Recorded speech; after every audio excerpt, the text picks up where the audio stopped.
There is a famous saying often attributed to Buddha, "Trust everyone and you will suffer."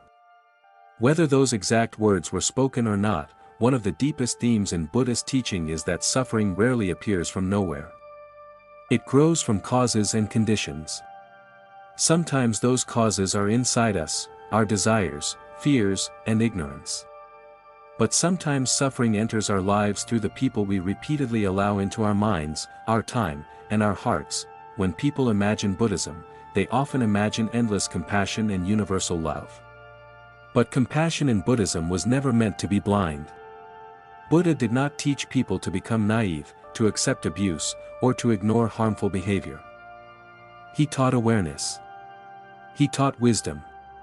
He taught seeing reality clearly instead of seeing what we wish were true. In many Buddhist teachings, there is a strong warning about the influence of companions. Your environment shapes your thoughts. Your thoughts shape your actions. Your actions shape your future. This means the people closest to you can become either conditions for awakening, or conditions for suffering. Today, we explore 3 types of people Buddha warned us not to trust blindly, and more importantly, why. The first person Buddha warned about is the person who speaks sweetly but acts selfishly. This person is often difficult to recognize because they rarely appear dangerous at first. In fact, they usually appear attractive, supportive, charming, intelligent, and caring. They know what to say. They understand emotions. They speak in ways that make others feel seen, but over time, something begins to feel wrong. Their kindness disappears when they gain nothing. Their promises become excuses. Their support vanishes when life becomes difficult. They praise you publicly but quietly compete with you internally. They ask for understanding but rarely give any back. Buddhist teachings repeatedly return to this idea. Words mean very little without action. A person may speak beautifully about loyalty, compassion, honesty, and friendship. But Buddha encouraged people not to judge by speech alone.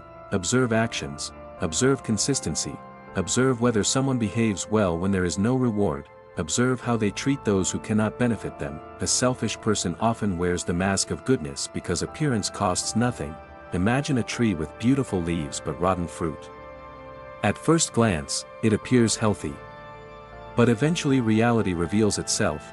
Many people suffer because they trust appearances instead of patterns. Someone compliments them. Someone gives attention, someone agrees with them, and suddenly trust is given before character is proven. Buddha's path was different. He taught gradual understanding. Trust should grow like a tree, not explode like fire. One of the great causes of suffering is attachment to an image of who someone could be instead of acceptance of who they actually are. The selfish person survives through illusion. They make people believe they care more than they do, and the danger is not only emotional pain. Eventually you begin to doubt your own perception. You ask yourself, maybe I expect too much. Maybe I misunderstood. Maybe next time will be different. But wisdom asks another question.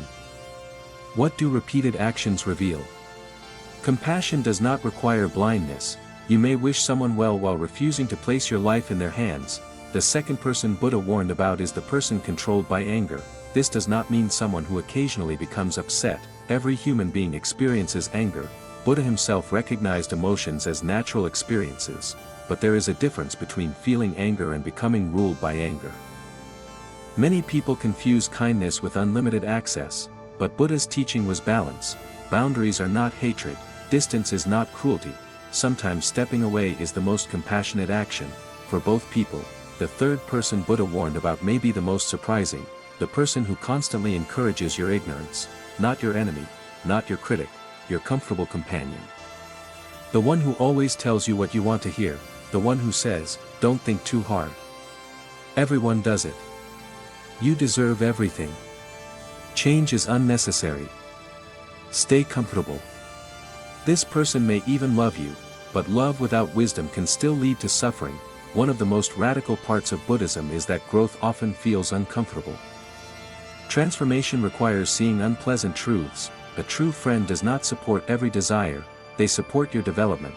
Buddha placed enormous importance on good companions. He taught that wise friendship is not a small part of the path, it is nearly the whole path. Think carefully about that. the people around you shape your standards. If everyone around you avoids responsibility, you begin avoiding responsibility. If everyone worships comfort, discomfort begins feeling wrong. If everyone distracts themselves endlessly, silence becomes unbearable. The comfortable companion never pushes you to reflect, never challenges your harmful habits, never asks difficult questions. They help maintain your current self, but Buddhism asks, what if your current self is the source of suffering? This kind of trust is dangerous because it feels pleasant. Growth rarely feels pleasant at first. Imagine trying to climb a mountain while someone insists you sit down every 100 steps. They care, but they prevent movement. Years later you realize you never reached the summit. Buddha encouraged seeking people who increase wisdom, discipline, and understanding.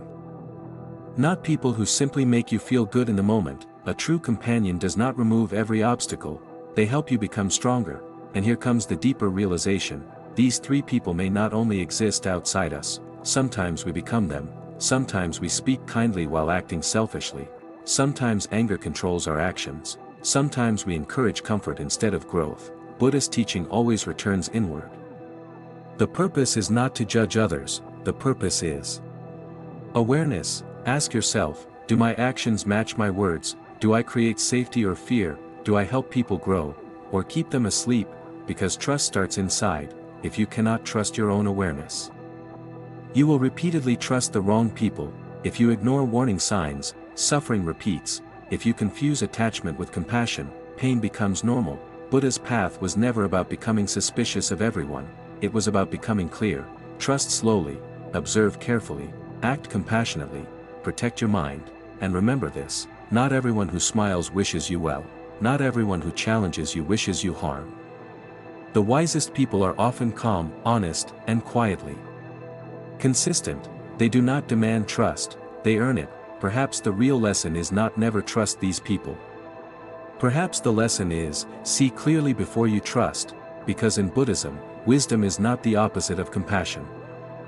Wisdom is what allows compassion to survive, and once you learn to see people clearly, you stop fearing betrayal, you simply stop giving your peace away. Thanks for watching. Our channel is new and needs your support.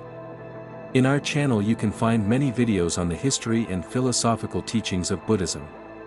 Please subscribe to our channel to support the teachings of Buddha on YouTube.